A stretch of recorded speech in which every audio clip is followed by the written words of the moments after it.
Welcome to Mach 10 Sports in this October 19th, 2023 episode. I appreciate you joining us. We got a lot to cover here. Season's flying by. Season is flying by. It's already week 8. I feel like it happens every year. Every year, it feels like the season just absolutely – it's week 1, and then you're like, all right, creeps week 2 or 3, and then it's boom, it's Halloween. And then boom, it's Thanksgiving weekend. We got feast week. We got rivalry weekend. Conference championships. Then it kind of gets into that December 17th through 19th bowl game. And then we finally get to the 28th through the 31st, wherever the playoffs usually stand, maybe January 1st sometimes. And it's over. Before we blink, it's over. So don't take it for granted, guys. We got 4 conference matchups on the docket for you this weekend. LSU being the only team out of conference. They play Army at home on Saturday night. We got 4 SEC matchups, though. You got Georgia, Florida, Texas A&M, Vandy, and Kentucky all on byes. All 4 of these matchups just kind of have a different feel to them for whatever reason. Just all a little bit kind of different, but important for all the reasons. Like we got Missouri, South Carolina. Missouri doesn't really need to sleepwalk into that. They're looking towards a bye. They have Georgia after that. South Carolina really needs to go look improved on defense. How do they bounce back after a massive loss at home? They blew a 10-point lead with 5 minutes left. How do they react? Ole Miss, Auburn. I mean, Hugh Freeze, Lane Kiffin. Auburn's a tough place to play. Ole Miss still trying to stay in the SEC West race. Auburn trying to get something going on offense. Can the emotional support of the crowd will them to a victory on Saturday? We have Mississippi State, Arkansas. Both Zach Arnett and Sam Pittman need these games, guys. They both need these games. It's a must. Sam Pittman already came out. We'll discuss the game. He already came out and said it's a must-win for him Saturday. They're finally back at home. They probably had to be shown where their home locker room was. They haven't been there in that very long. But it's a massive game for both guys, both teams. Then obviously Alabama, Tennessee, the 3rd Saturday in October. Tennessee still wanting to stay in the SEC East race. Alabama still wanting to stay in the college football playoff race. I mean, obviously Tennessee's still now with only 1 loss to Florida. But a loss here, Tennessee's probably out of the SEC East race. Alabama could still go win the West with a loss here. But, man, Alabama trying to avenge the loss from last year. But we got a lot going on, especially with 4 games, only 4 matchups. We got a lot going on. We also had SEC basketball media days for yesterday in Mountain Brook. We discussed some initial thoughts, but we're just under 3 weeks away from tip. November 6th. We'll be fired up. Also, we just wanted to tell you we will have our basketball preseason show on let's see. We're going to do it. Look at the calendar. We're going to do it on Monday, October 30th. Me and Max Barr from Southeastern 14. We will do the 2023 SEC basketball preseason show. We'll get to that. We'll talk some SEC media days. Then also, we had a fantastic guest for you tonight. Former Tennessee running back and SEC running backs coach Jay Graham, but he had a family emergency come up. I don't know the details of that. He just texted me last minute and said, hey, I had an emergency come up. I'll come on next week. Prayers out to him. Hope all is right. But he was going to join us. Unfortunately, he will not. But then we're going to get into some Week 8 money-making weekend bets. We got 7 on the docket. I had 10 last week, I think. Only like about 7. Remember, I don't do the same amount each week. What I like is what I like. But we'll go about that. But first, around the SEC. Let's get to it real quick. Let's get right into it. Shane Beamer breaking his foot. A lot have been talked about that. I just was going to touch on it just because you hadn't heard about it since our last episode on Monday. Shane Beamer, though, breaking his foot.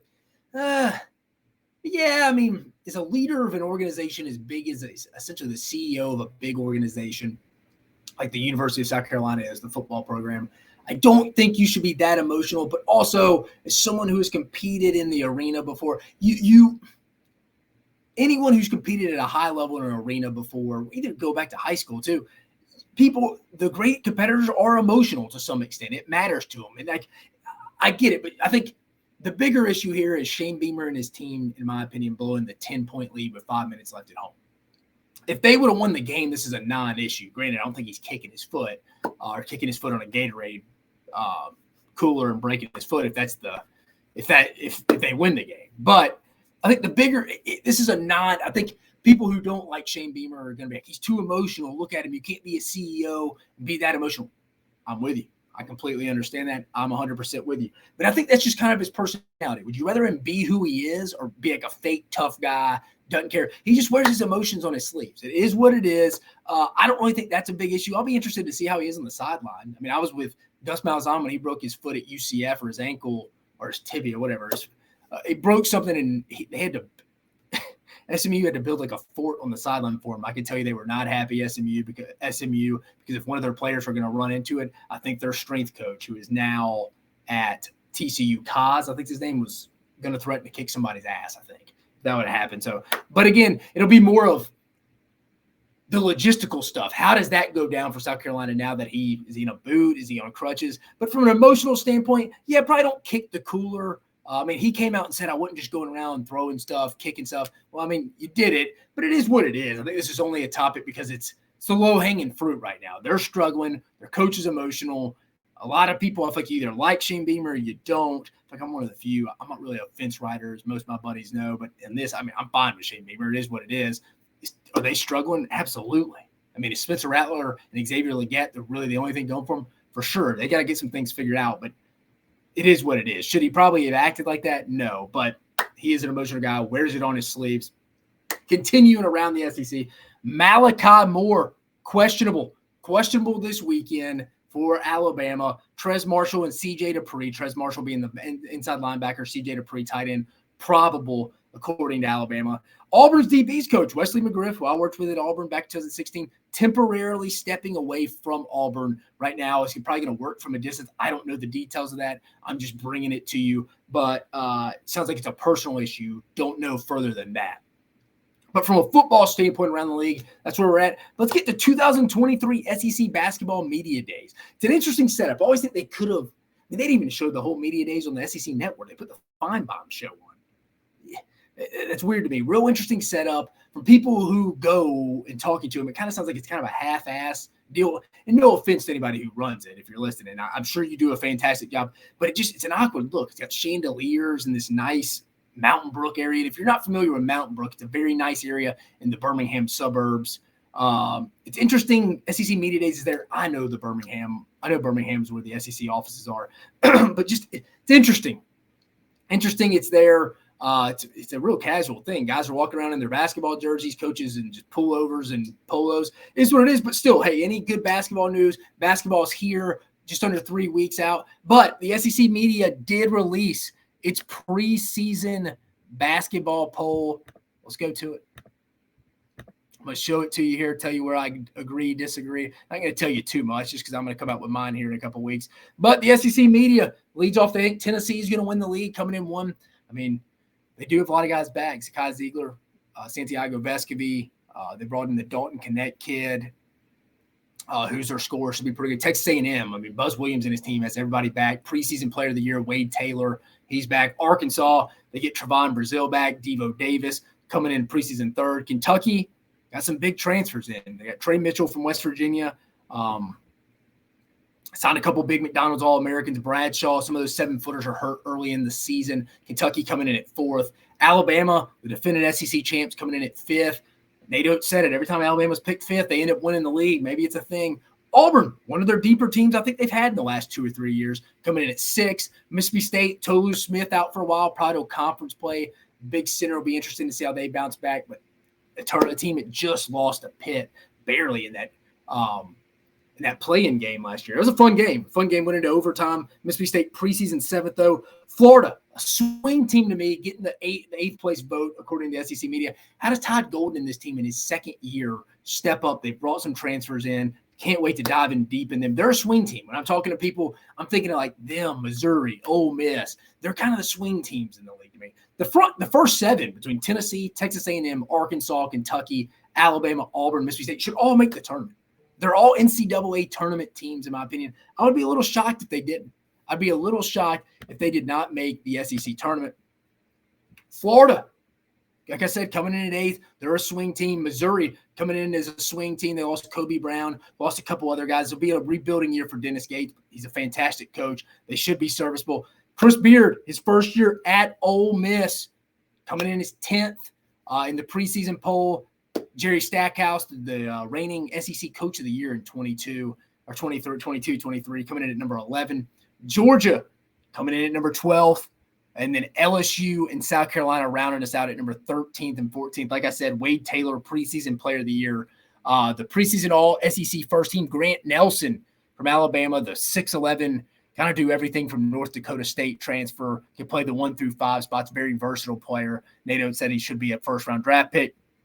Trevon Brazile coming in forward, 6'10", 220, the Missouri transfer, coming off an injury from last year. Probably would have been one of the better teams in the league. If him and Nick Smith are healthy last year, Arkansas is a lot better. They don't finish 10th in the league. Forward center, Janai Broom, true old school big man, getting that, coming back, got invited to the NBA Combine. Probably one of the better big men, him and Tolu Smith in the league. Justin Edwards, guard from Kentucky, getting the first team vote. Tolu Smith, just mentioned him. He's on this team. He's on the first team, all SEC team as well. Santiago Vescovi from Uruguay. I feel like he's been at Tennessee since 1985, but he makes it. Then Wade Taylor, like I mentioned, he is the preseason SEC player of the year. Other guys on the preseason SEC all-second team, Mark Sears, guard from Alabama, was on the team last year. Devontae Davis, Devo Davis, for guys who are familiar in the league. Riley Kugel, the transfer from Florida, coming in. Antonio Reeves, a big get-back for Kentucky. They needed to have him back. Like I mentioned, they got Trey Mitchell. Then we mentioned Zakai Ziegler. He's coming in. But, man, the SEC, dude, it's a good league right now. It's a good league. There's no denying that right now, that this is a really good basketball league. There's no denying that. I mean, the SEC has produced more NBA draft picks in the past 4 years than any other league in the country. And I think a big deal was it, and Eric Musselman and John Calipari said it too. I think administrations have started being committed to basketball. For the longest time, I think people thought basketball was just something after football, but now these teams are starting to invest in coaching salaries, facilities, NIL for the better players out of the portal, even the high school kids. There's just a lot better coaches. I mean, you got Eric Musselman, Nate Oates, John Calipari, Bruce Pearl, Buzz Williams, Chris Beard coming over from he didn't get fired for Texas because of his ability at Tech or what he did on the hardwood at Texas. Good hire by Ole Miss. I think Chris Jans at Mississippi State's a good basketball coach. I'm forgetting about the dean of the league, Rick Barnes.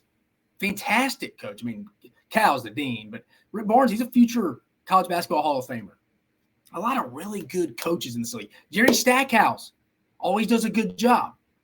Mike White does a solid job. There's a lot of good coaches in the league. There's more fan engagement. I wish the SEC Media Days for basketball was just taken up just a step, just a little bit more. But, man, I cannot wait to talk some more SEC basketball, give you that preview with Max Barr coming Monday, October 30th. Should be a fun preview show for you there. But moving on, guys, it is week 8. Let me share the screen before we get into individual games to break it down. This is what we're dealing with this week. This is the menu. And as we mentioned, the 11 a.m. Central Standard Time kickoff, Mississippi State at Arkansas on ESPN. If you enjoy RG3, this game is for you, but it's got a lot of implications. It's not a national game, but it's got a lot of implications. 2:30 CBS game. You got Tennessee, Alabama on CBS. The other 2:30 SEC Network game, South Carolina at Missouri. 6 p.m. Central Standard Time kickoff on ESPN. Ole Miss heads to the Plains. And then the SEC Network game at night. Army at LSU. But let's get into it. Mississippi State at Arkansas, 11 a.m. Central Standard Time Zone on ESPN. 1 second. Yeah, we're good. All right, on 11 a.m. on ESPN. Arkansas currently favored by 6.5, setting the tone for you here. Big game for both Zach Arnett and Sam Pittman. Winner gets to breathe just a little bit for another week. Who leaves Donald W. Reynolds Razorback Stadium with their first SEC victory this weekend? It's a big game for both teams. Zach Arnett coming off a bye week.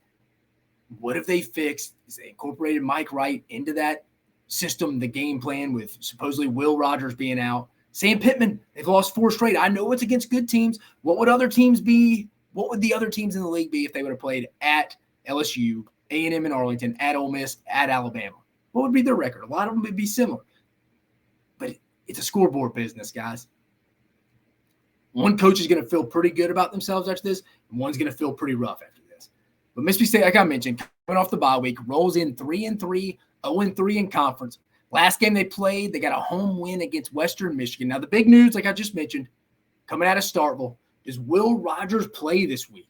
I personally don't think he does, which brings on Mike Wright, the Vanderbilt transfer, who is, for the season, 8 for 11 for 61 yards and a touchdown, along with 138 yards rushing and 3 touchdowns. And then also throw in Jaquavius Woody Marks, most likely out as well. How does Mississippi State put this identity-less offense on the field with their backup quarterback and expect different results? I don't know. That will be the major question. Also factor in the Mississippi State defense has gotten worse. Currently ranks 12th in the conference in scoring defense. It's not good in Starkville right now. They've had a bye week after their win against Western Michigan. Can they fix it? Arkansas, on the other hand, maybe the best 0-for team in the country. I saw the other day Josh Pate posted a question, would Arkansas win the Big Ten West? And for people who aren't familiar with the Big Ten West, that's the division with Iowa, Wisconsin, and Minnesota. It's not the Penn State, Michigan, Ohio State division. I think they would. Call me crazy. Call me crazy. I think they would. I really do. I think they're better than Iowa if they played them. I think they're better than all three of those teams. But to this game specifically, Arkansas has to feel great about being back at home for the first time. Now, they may have been shown where their locker room was, hadn't been there in a while, where the team hotel was, where they go eat for pregame, all that. They haven't been there in a while. Just kidding. Just kidding. But like Sam Pittman mentioned, they have proven they can be a good team. They have. And ask LSU, ask Ole Miss, and ask A&M, and ask Alabama. They just can't win the close games. They can't close it out in the fourth quarter. Arkansas is the better team in this game. My only question is, have they ran out of gas and looking forward to the bye week? 11 a.m. games are always weirder for the home teams. I think it's more of an advantage for the visiting team. It just takes a while to get going. It's a weird feel, but where it'll be won. Changing it up this week a little bit, where it'll be won. I'm going to give you a where it'll be won for each team instead of just one specific where it'll be won. But for Mississippi State, develop a game plan to play within Mike Wright's strengths. Now, does that guarantee victory? Absolutely not. There's not a lot of things that are guaranteed, but death and taxes. But it gives you the best shot. What does Mississippi State put together during the bye week, knowing Rogers most likely can't go or is limited? Wright's best weapon are his legs, and if used correctly, Mississippi State can stay ahead of the chains and get out of 3rd and long, and they can get into 3rd and manageable. If they're inconsistent 3rd and long, this game's over. It could be a blowout. The State has to be patient, try to shorten the game here. This is their only path to victory, in my opinion. Now, on the other side for Arkansas, stay aggressive on defense. Defensive coordinator Travis Williams, naturally aggressive guy, always has been, even going back to UCF. But you need to stay aggressive like you have been and put Mississippi State and Mike Wright negative down in distances. I think Arkansas has a massive advantage in this one because I think State should be patient in the run game.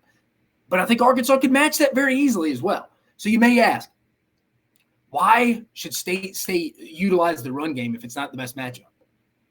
Because it's the best matchup with Mike Wright and gives you the best chance to win. It may not be pretty, but if you're just going to drop back with Mike Wright, with a struggling offensive line, with a new system against aggressive defensive coordinator with an improved Arkansas defensive line, it spells trouble, especially on the road. Arkansas's front seven, like I said, much improved. Their run blitzes will be too much as they come out with the same, if they can come out with the same energy as they had the past 4 games. Remember, 11 a.m. is tough, especially coming off 4 straight wins. I don't know if the crowd just going to be buzzing right off the bat. A little bit more sitting on their hands, being like, I hope we come out and win this game. Maybe I'm wrong. But again, 11 a.m. games are weird. But prediction, I'll be honest, I just don't see much of a path of victory here for Mississippi State, especially with what looks like to be a team without Will Rogers heading into Fayetteville.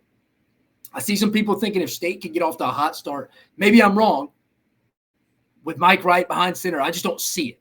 I do not see State getting much going on offense outside of maybe Arkansas not filling in a gap, State busting a big explosive play, but I just don't see State sustaining drives.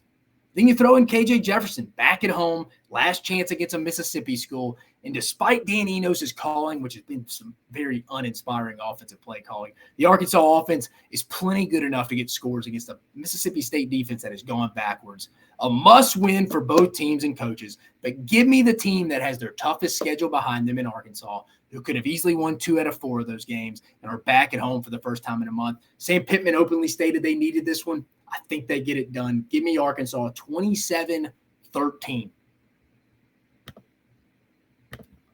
Next, it's the 3rd Saturday in October, guys. It's the 3rd Saturday in October. Kind of feels like that rivalry's getting back after next week, but after last year in Neyland. Tennessee at Alabama, 2:30 p.m. Central Standard Time Zone on CBS. Brad Nessler, Gary Danielson, and the boys. Alabama currently a 9-point favorite. What an epic game we had on our hand last year at Neyland Stadium. Tearing down the goalpost, sea of orange, getting secondhand smoke. Probably had to remind a couple Tennessee fans who were probably 21 or younger how to light a cigar, what that tradition probably was. I hadn't seen it in a long time. Well, I think the rivalry's a little bit back. Alabama had won 16 straight. I think the team didn't. Hear me. The fans, I think, got a little bored with the rivalry. Because Tennessee for a while there, Kiffin was the last time the game was called. Butch Jones in 2015 had a chance, but then Derrick Henry took over. But for the most part, most of the games outside of 2009 and 2015 were double-digit blowouts. And Tennessee hadn't won this game since 2006. Well, after last year, from a fan standpoint, I think this game's a little rejuvenated. This rivalry's a little rejuvenated. Now, do the players feel that way? I think in today's time, with as much change, I don't think players really think of the revenge factor as fans do. Now, you had guys who played, like Kool-Aid McKinstry, Terrion Arnold, Jace McClellan, Jermaine Burton, guys like that, they played. But guys like Deontay Lawson just played on special teams. I think it means something to these guys, but probably not. They don't take it to heart as much as the fans do. They just don't. But I'm sure there's something there. But this year's matchup will not be anything close to what we witnessed last year. 101 total points scored last year. They may not even score 50 points in total in this one this year. Cut it in half potentially. Now, both teams come in with some inconsistencies at the quarterback position in Alabama's Jalen Milroe and Tennessee's Joe Milton. And both teams come in with solid to good defensive fronts. Tennessee coming off a big win at home against Texas A&M where they only put up 13 offensive points, but cranked out, racked up, whatever you want to call it, 232 yards on the ground against a solid A&M front. Same front Alabama only rushed for 26 yards against 2 weeks ago. Alabama coming off a home win against Arkansas where they looked in control going into the half, but had to convert a few third downs late to run out the clock. True sleepy game. Remember I mentioned earlier, there's 11 a.m. games, sleepy for home teams. That was an 11 a.m. game last week. Tennessee needs this one to stay in the SEC East race, and Alabama needs this one to stay in the college football playoff race as well. A win for Alabama would also set up a showdown for most likely the SEC West when LSU comes to town in 2 weeks. It's a smoke them if you got them kind of game. Where will this be won for Tennessee? Can Tennessee run the football when they get into the red zone? It's a major question. While Tennessee did not put up a lot of rushing yards in total, while they did put up a bunch of rushing yards on Texas A&M, they struggled in the red zone. 8 red zone runs for 36 yards. Only 3 of those 8 runs went for more than 5 yards, and one was a Jalen Wright run for 16 yards on a 3rd and 22 where A&M was just conceding it because they had a light box. And it cut it to like 4th and 6, I think. A lot of struggles in the red zone. A lot of pre-snap penalties for Tennessee. Joe Milton struggling, throwing an interception and a middle field safety. When the field gets condensed, he struggles, man. When the field gets condensed, Tennessee struggled this year. They will have to change that if they want to win in Tuscaloosa, because I do not see Alabama giving up a bunch of explosive plays for scores against Tennessee like they did last year. In other words, I do not see Tennessee scoring from afar against the Alabama defense. Now, where this will be won on the other side, from an Alabama standpoint, can Alabama's offensive line hold up against a good Tennessee defensive line? It's crazy. I saw Tennessee only had 2 sacks against Max Johnson. It felt like they had 6. But again, the bad stat for Alabama, Alabama's given up 4 more sacks in all 7 games this year. Again, some of that's on Jalen Milroe holding the ball too long. Now, Milroe's not been turnover prone this year, only 4 interceptions, but he does hold the ball too long at times. And this weekend has a potential to be one where guys like edge guys for Tennessee, like James Pierce, Tyler Barron, on the edge will be encouraged by a fantastic defensive line coach like Rodney Garner to have a little strip sack. They'll work on that all week because he struggles to have a feel in the – Jalen Milroe struggles to have a feel in the pocket and when someone's around him. Like Bryce Young was a magician about it. Would sneak, step under. Jalen Milroe didn't have that. And that's fine. Bryce Young had an elite ability of doing that. But, again, that's something Tennessee's probably honing in on. Hey, he doesn't see out of the blind side. He doesn't protect the fold. We can get this ball out. The combination of Alabama's offensive line just having to just be serviceable, but at the same time, Milroe having that pocket awareness to know when to get rid of the football. That'll be key from an Alabama standpoint, especially offensively. The combination of that will determine how successful this Alabama offense will be on Saturday, who has primarily been a feast or famine type of offense. No identity. Just run them first and second down, maybe throw, set up 3rd and 8, 3rd and 15. Oh, shoot, big explosive play to Kobe Prentice or Jermaine Burton downfield, touchdown. That's kind of what it's been. No real flow. Now, some say he needs to take off more, but I think Milroe has a little bit of collection of nitpicky injuries from what I've heard from people that are not allowing him to be himself in the run game. If you notice, he's not shot out of a cannon like he was against Middle Tennessee State early in the year. Maybe a calf tweak, shoulder issue. I mean, this is a guy who topped out at 22 miles per hour in a game when he takes off and runs early in the year. If anyone could use this bye week coming up, it's Alabama and Jalen Milroe. So can Alabama survive these first 8 games where they've looked ugly at times and get to 7-1, have a real shot down the stretch to make a run in the college football playoff? Well, let's find out. It's prediction time. Both these teams can be undisciplined at times, and I don't think that changes this week. I think that's who they are after 7 games. Hell, Tennessee had 12 penalties at home last week. However, I do see a path to victory for both teams here. Tennessee's defense is good enough to keep Alabama's offense in check to give them a shot to win the game at all. At the end. Remember, James Pierce, Tyler Barron, they're going to be trying to get that ball out. They're going to be trying to rip that out of Jalen Milroe. I'm just telling you, I've been around Rodney Garner. Alabama is also, and is obviously really good on defense and has shown it can be explosive on offense at times. I just do not see Joe Milton going into Bryant-Denny Stadium and playing his best game of his college career, because that's what it's going to take. But I'm genuinely interested. How will Kevin Steele, how he decides to defend Tennessee? Does he only keep 5 defenders in the box to stop the Tennessee run game? Does he allow them to just rack up yards on the ground, kind of like A&M, and bank on Alabama's defense buckling down in the red zone? I think if you showed Kevin Steele a look into the future and gave him the box score from the Texas A&M game last week and said, Coach, your defense will replicate the exact numbers that Texas A&M gave up against Tennessee last week, he would 100% take that. 332 total yards given up. You're going to do that at times in college football now. 232 yards on the ground. But wait, hold up. Only 100 yards through the air. And Tennessee struggled in the red zone. They buckled down in the red zone.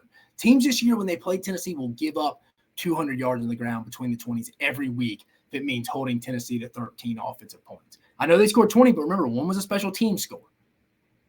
That's not going to get it done in Tuscaloosa, and Josh Heupel knows that. Also factor in, I think this is in Josh Heupel's head a little bit. How does Josh Heupel manage a low-scoring game? He's not used to that in his career. I saw somebody said he came up to his dad after the game, post-game, he's like, I managed that poorly because it was a 2013 game. He's not used to managing a game when it's close score, one possession. He's just not.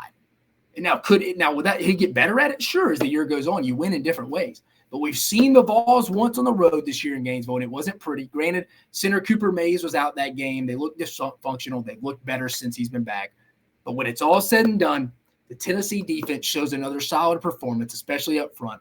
I think they even continue the streak of 4+ sack streak against Alabama this year. I think the offensive line for Alabama gives up 4 more sacks. I think Tennessee's offensive line wreaks havoc at times. But Alabama's offense and defense makes big plays in the fourth quarter to allow the Tide to separate late and avenge its loss from last year in Knoxville. Smoke them if you got them. Give me Alabama 28-17. It's going to be fun. It's going to be one of the funner. It's kind of good to have that rivalry back a little bit, if I'm being completely honest with you. Kind of like it. Like, I think for Alabama fans, it did get a little boring at times. Like, it's like, 16 Derek Dooley, and then they're rolling in with 4 losses already. Or Butch Jones, really had what threatened Alabama 1 year in 2015. Now, granted, that went down to the wire, but struggled. And then Jeremy Pruitt. The only thing you remember from the Jeremy Pruitt Tennessee-Alabama games was when Jarek Guarantano tried to sneak it over and they had it in the goal line, popped out, and Trevon Diggs ran back for a touchdown. It's really the only thing you remember. But moving on, South Carolina at Missouri, 2:30 p.m. Central Standard Time Zone on SEC Network. Missouri currently favored by 7, setting the tone. This is a Mayor's Cup game. Columbia, South Carolina, Columbia, Missouri. The trophy game, guys. But it hasn't been a great week in Columbia, South Carolina. Collapsed at home to Florida in a must-win situation. Up 10 with 5 minutes left. Can't make an open field tackle to get him off the field. Shane Beamer breaks his foot, kicking a Gatorade cooler post-game you mentioned this week. The defense has been atrocious. They're statistically the worst passing defense, not only in the SEC, but the country right now, ranked 130th, giving up 321 yards per game through the air. The defense has been atrocious, man. It's unfortunate, but South Carolina is totally wasting a good year from Spencer Rattler. He's really the only thing that's going well for him right now. Him and Xavier Legette, the passing game. Missouri rolls, honestly, rolls into this game coming from a totally different direction of South Carolina. They got a big road SEC East win last week versus Kentucky. And again, I've never seen one play that just demoralized the team like the fake punt in the second quarter did to Kentucky. Like I mentioned on Monday's show, Missouri was just dominating the game, or Kentucky was just dominating the game, 14-0. Missouri's about to punt. The punter Bauer just throws a dime downfield to the gunner. I think Marquise Johnson for a score, changed the entire outcome. Missouri totally dominated the game from the beginning of the second quarter on. Missouri still has a ton to play for down the stretch. They only got one loss. It was LSU in a close game. You win this game if you're Eli Drinkwitz in Missouri. You head into the bye week before a big opportunity into Athens, which will have first place implications in regards to the SEC East race. Missouri controls their own destiny in the SEC East race. Now, this game specifically, going back to the Mayor's Cup, the South Carolina game, before we get ahead to Georgia, it's a game does not need to let get away from them. This is the kind of game you're feeling good. You lose this and the season could collapse because your players are looking ahead to the bye week, going back home, hanging out with my buddies. Yeah, we're 7-1, man. We got Georgia next week for the East. You got to win. You got to beat South Carolina. Missouri still has a lot of tough games left on the schedule after this. You could make an argument that this South Carolina game could be the easiest game on their schedule, but they could also lose. That being said, Brady Cook should have another big day at home against statistically the worst pass defense in football. Also add in that Eli Drinkwitz, he's never lost to South Carolina while he's been at Missouri. He's 3-0. But where this game will be won, for South Carolina, you got to slow down the Missouri passing attack. That's simple. I usually try to dive in deeper. Last night when I was watching film, thinking about this game, it's like, no, it's 2 + 2 = 4, Dave. Let's don't overcomplicate this. They have to slow down the Missouri passing attack with Brady Cook, Luther Burden, Theo Weiss, Mookie Cooper. I mean, to be fair to South Carolina, they faced some pretty good quarterbacks this year, especially when you factor in that they saw Drake May in week 1 in their non-conference matchup against North Carolina and Charlotte.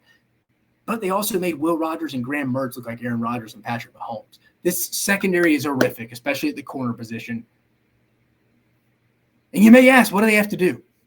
And Clayton White, they've struggled, but he's not a dumb guy. He's a good coordinator. His game plan is you just can't let the guys like Luther Burden and Theo Weiss get behind you. But also at the same time, do you trust your secondary guys to go make plays when things are thrown underneath?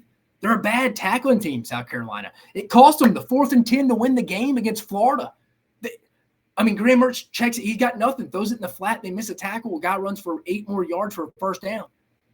I just don't think South Carolina's defense can keep stuff in front of them because of their inability to tackle. I think the Gamecocks' plan needs to be, how do we create turnovers, be aggressive against an offense that's been pretty good at protecting the football?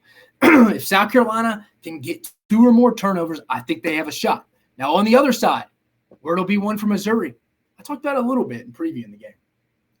Can't be looking ahead to the bye week in Georgia. You just can't. You can't be looking ahead to the bye week in Georgia. I know it's not a specific matchup, and I usually give you more specific matchups involving this game, but Missouri's better than South Carolina really across the board. Except when quarterback's interchangeable. I mean, they're both playing well. Brady Cook, really since the K-State game, and Spencer Rattler's played well all year.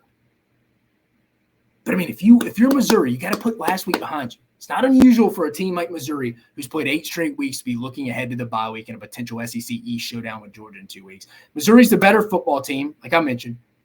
And at most places, like I said, quarterback, we're splitting hairs. They're a really good team, which Missouri's trying to be this year. They handle business against an inferior team and a team that's reeling in South Carolina right now. Prediction, I believe Missouri somewhat sleepwalks into this one right out of the gate. I could see a turnover or South Carolina forcing a turnover. Maybe Missouri goes for it on 4th and 1, 4th and 2.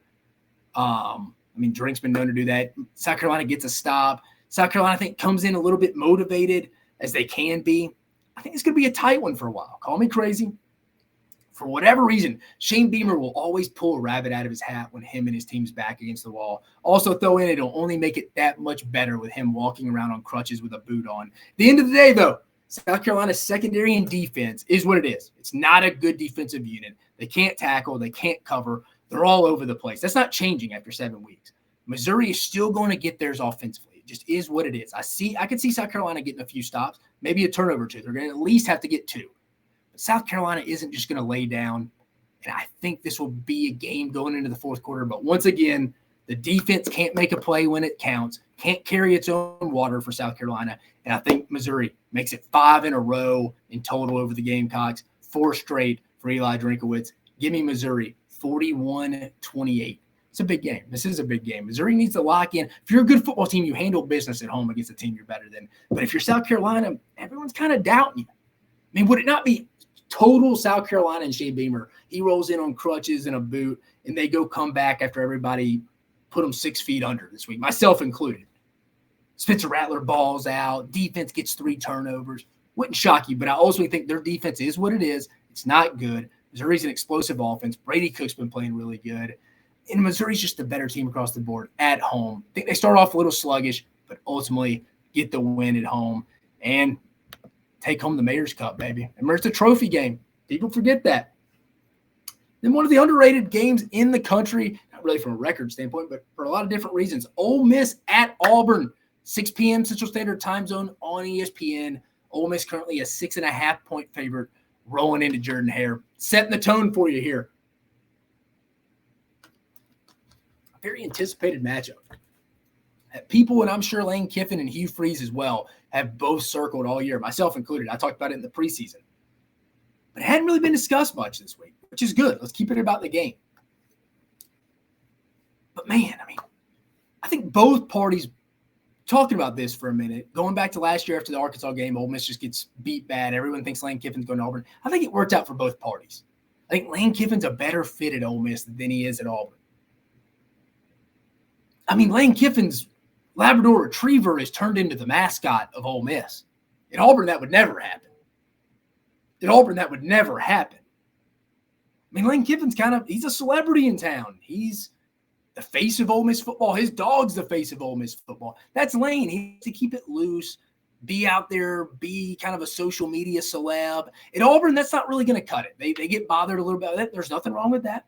Also, Lane's not real lovey-dovey. He's not going to go light the Christmas tree downtown or at Toomer's Corner or even here in Oxford. He's going to show up with a hoodie, do it, go back.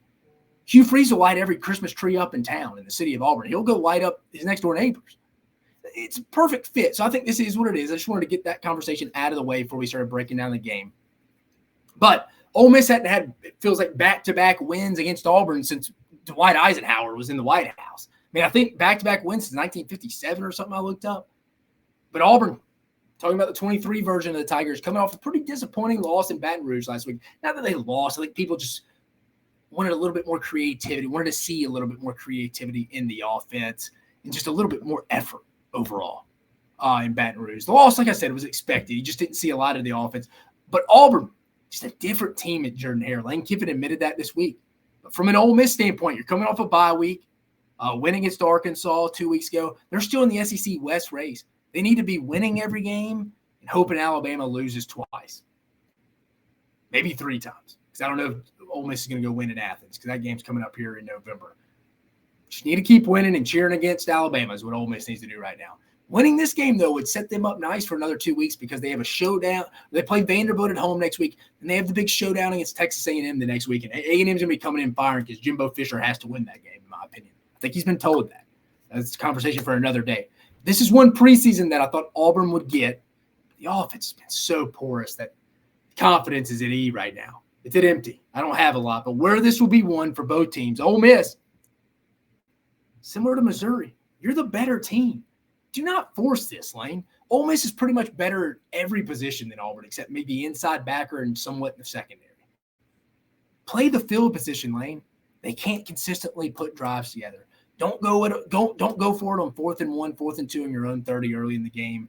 Do not feel the need to run a fake punt, do dumb stuff. Don't allow the crowd to be able to help Auburn and will them to a win in the fourth quarter. I'm telling you, if this game's close in the fourth quarter, with Auburn's fans into it, Ole Miss could be in trouble.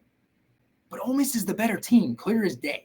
Clear as day, the better team. Lane just doesn't need to overthink this. Just go out there, play your game. Hey, we're not going to be dumb. We're not going to be cavalier. We're going to go play our game. Maybe if we're on our 30-35, we'll go for it, but we're not going to go for it on our own side of the field. They need to focus on it. Similar to Missouri. You're the better team. Go out there and play your game. That should be enough. Do not let the crowd stay in this game late. For Auburn, be you as well, but from a different perspective. Play your bread and butter. Tempo on offense. I mean, you look at Hugh Freeze now, every press conference, he just looks really down, that the offense isn't getting going. I mean, at Liberty, no one really covers Liberty. At Auburn, everybody, there's a magnifying glass. People want to know, why is the offense not running? Why is Robbie Ashford not playing? Why aren't we going tempo, Coach? They were at their best offensively against Georgia when they went tempo, speaking of tempo. And this is getting to my point. I know you're not deep on defense, Hugh Freeze, and I know, or Auburn, and I know that's why you're trying to play slow, so because you're racking up some injuries on defense. You're not deep there. Trying to limit those snaps, trying to limit your defensive snaps so they're not on the field much so they can make it through a whole season healthy. I get it. But Auburn has to go tempo. They look best when they played Georgia at home when they went tempo, and they have to be good on first down. Also, from an opposite standpoint, Auburn, you're not the better team. So maybe try an onside kick out of the half or something, some trickery. Because like I stated, in the early part for Ole Miss is the better team. Auburn's not the better team. So you have to have some explosive plays, some trick plays to keep the crowd in. If I'm Hugh Freeze, my game plan is what gets us to the fourth quarter within a one-score game. I don't care if we're up. We could be down 6 or 7, but we have to be in it so our crowd can will us to a win for our next 2 or 3 defensive possessions, because Auburn does play a lot better at home defensively. Toughest place to play in the SEC, in my opinion, easily. But prediction, again, Jordan-Hare Stadium, in my opinion, is about a 7-point differential, especially at night. The place just wills Auburn to play better at home. But Ole Miss is the better football team. There's no question about it. Auburn plays better on first down offensively, gets creative some in the run game with Jarquez Hunter. And I think Robbie Ashford at times, you got to see him a little more. I think it's going to give Ole Miss and Pete Golding some trouble on defense. But I do think this is going to be a one-score game in the fourth quarter. But I think the Ole Miss Rebs here finish a drive late to put the game away and give Ole Miss another week as another SEC West contender. Give me Ole Miss 28-17. They escape the Plains. Offense puts together a key drive late to put the game on ice. Lane Kiffin, Ole Miss, probably going to be heading into November with this, is a real SEC West contender. And then finally, our non-conference game here, Army at LSU, 6:30 p.m. Central Standard Time Zone on the SEC Network. We talked about earlier. LSU currently a 32.5-point favorite. Army heads in 2-4 heading into this one. This is not your grandma's Army. They've only got 2 wins against Delaware State and UTSA as we speak of right now. I could see LSU not covering 32.5. Though traditionally, granted, Brian Kelly didn't have a big sample size, but traditionally LSU does not really play that well in this. Game will be short with the way Army runs their offense. LSU's going to get out, escape, get into a bye week, and start prepping for Alabama. And then finally, guys, before we get you out of here, and I appreciate you joining us. And again, guys, if you're a fan of the show, a fan of all this, please go to our YouTube page, like and subscribe. Give me the follow on Twitter at Mach 10 Sports, on Instagram, Mach 10 Sports. My name, Dave Shoemate, on Facebook if you're on Facebook. But again, like, subscribe, comment. Tell us where we can be better. Again, I worked in college football for 9-10 years in the SEC at 4 different schools. Went to Alabama. That's where I got my start in college athletics there. Feel like I know a pretty good knowledge. I can bring you a lot of insight, but we're covering SEC football, basketball, and baseball. But again, like and subscribe. It's free, guys. The show's free as we stand right now. But I appreciate you joining in. Before we get you out of here, let me make you some money. Money making weekend. We're just at 47% on the season. We've had 2 losing weekends back to back. This week I feel a lot better about. Week 8. Let's get to it. Oklahoma. I like Oklahoma here. Minus 18.5 against UCF. Revenge game for Dylan Gabriel and Jeff Lebby.